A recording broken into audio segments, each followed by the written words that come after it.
So another thing that you're going to need once you start installing your own modifications to your project is a drill and different size bits.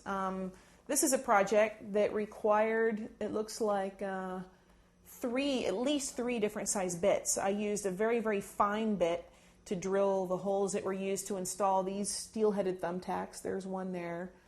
Here's one, here's one. Remember, I use those as what we call body contacts. They're connected to the circuit board inside, and by touching two of them on the outside, you're completing the circuit, but you're also kind of acting as a resistor at the same time. Kind of interesting. I needed one size drill bit for that. I needed a different size bit to install the shaft of this little dial here.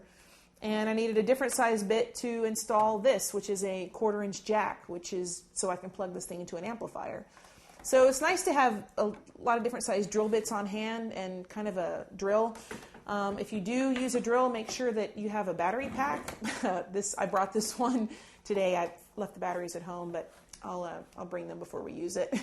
But yeah, this has a rechargeable battery pack, and you just kind of put the bit that you want to use in the drill. You can drill the different size holes you need to install components. Really handy thing to have on hand. Another thing that I'll just mention briefly, which I didn't bring with me, is a Dremel. If you know what a Dremel tool is, it's really useful for sometimes drilling kind of irregularly shaped holes. So for example, these switches here, I needed kind of some rectangular holes.